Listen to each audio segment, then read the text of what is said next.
In a few moments, you will see the first live pictures transmitted from the studios of TVW, Channel 7.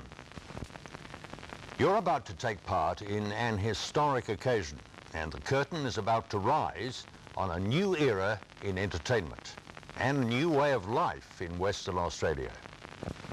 This is a moment you and I will not experience again.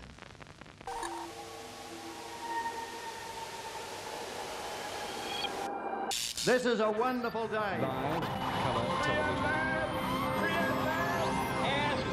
Nothing will fail.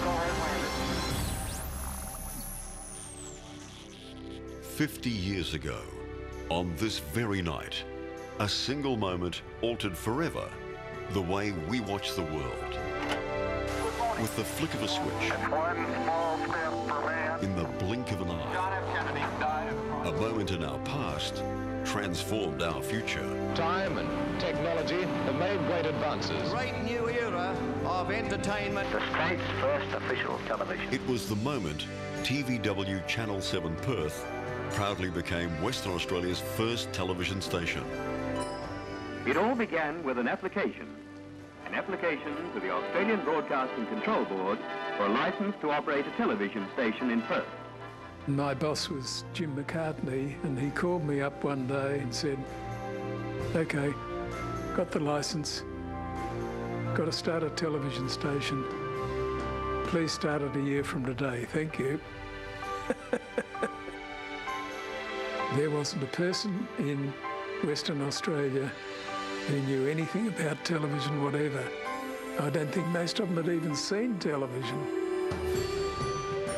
As the studios were being built, the builders were fighting their way through snakes and all sorts of other wildlife. And even after we opened, Harry Butler used to actually catch snakes in the backyard at Channel 7.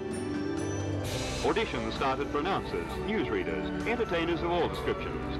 They came in their hundreds from all corners of the state, all hopeful of finding their place in this new medium of entertainment. Quite frankly, you know, how it ever got together, you wouldn't know. In the studio, the large television cameras were checked, cameramen were trained, entertainers rehearsed, and the interminable equipment test went on. I don't think we realised just how powerful television would end up being. It's getting close now. Soon, all will be ready. And we were all very happy and proud that we were doing it for WA. Stand by on the floor.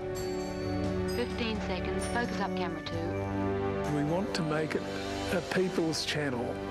The channel should belong to the people. Dissolve to 2. Good evening, I'm Yvette Mooney. And I'm Simon Reeve, and welcome to Channel 7's celebration of our first incredible 50 years. And you know, Simon, it was in these studios on this very night, 50 years ago, that we went to air for the first time. Can you believe it, Yvette? It's gone like that. It's just whizzed by, hasn't it? When did you start at Channel 7 Perth, Simon? Well, I was employed by Sir James Carruthers, Yvette, back in 1979. That long ago. And you? I wasn't far behind you, 1984. Very good. It's great to have you back. Thank you very much, and it's great to be here for this special occasion. Back then, it was a time when a man called Robert Menzies was the Prime Minister, a former Dongara boy, David Brand, the Premier, and Sir Charles Gardner, our Governor. We drove mostly Holden cars, costing around £800, and filled the tanks with shillings. But we didn't drive on the Narrows. That was still being built. Now, can you believe it, Yvette? Even though only about 3,000 television sets had been sold, it's estimated that 70,000 viewers watched those first nervous moments from outside shop windows on a cold October night or in hamburger bars, wherever they could find a television. It must have been so exciting. And tonight you'll hear names you remember, see faces you recall. Some have come and gone. Many are still with us. And Simon, tonight we'll salute them all as we celebrate our first 50 years. On October 16, 1959, Channel 7 was responsible for bringing television to Perth for the very first time. Many important civic, religious and business leaders arrived for the opening. It was one of the most anticipated events in Perth. They were greeted by station executives. For weeks leading up to the opening, there'd been a great deal of newspaper publicity and radio publicity. Now all is ready. All departments alerted. We were all clamouring around the one person in the street that might have had a TV. In city streets, there was a mild attack of television fever as crowds gathered round shop windows. People lining up outside electrical shops watching the one television in the storefront. I can remember watching the test pattern waiting for something to happen. And then people said later on, your shows are a bit like that too. It was live, it was hairy, there were mistakes. Everything that happened went on those cameras, wrong, right or indifferent. And His Excellency alights. The Governor, Sir Charles Gardner, he arrived by Rolls-Royce and drove into the tiny little studio.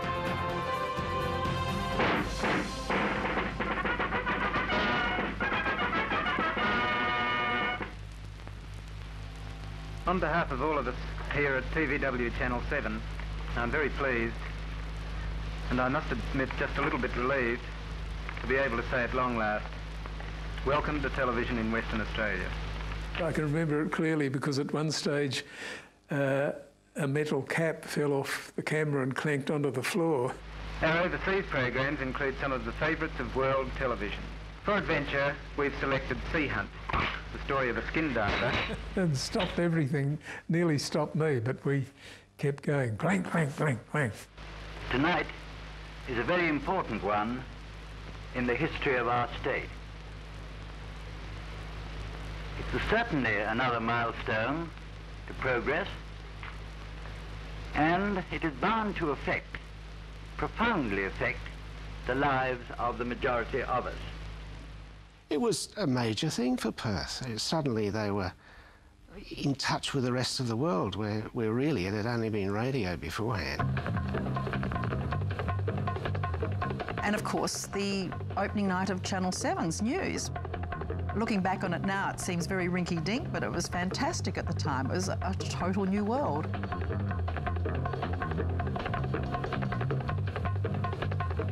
Before that, the only news, of course, was the newsreels you used to see at the cinema, at the movies, when you went to the Saturday matinees. We ran 2 live news bulletins, the first ever news bulletins to be seen live in Western Australia.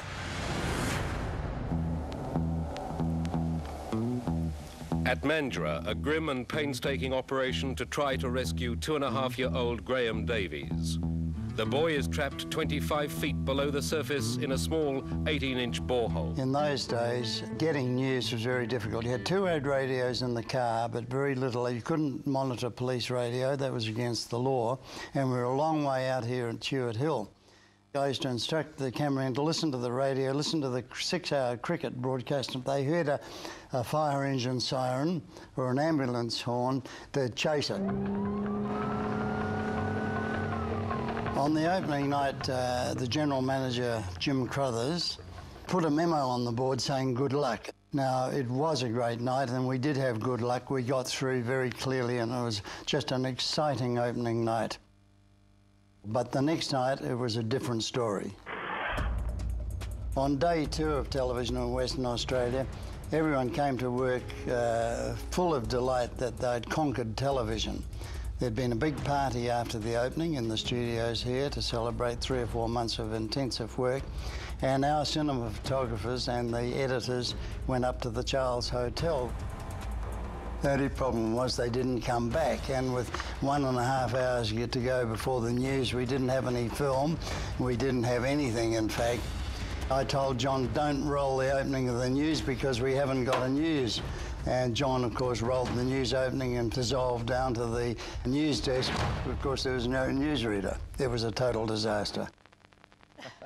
Well, we've come a long way since day 2, and you only make one mistake like that, or at least admit to it. Exactly, and in the months before we went to air, 7 auditioned hundreds of TV hopefuls, actors, rope spinners, even performing dogs, to create an era of trademark 60s television. And because TV was so new back then, there were very few rules and so much fun. It was exciting. There were new frontiers to be breached. I am Martin St. James. We could just do anything.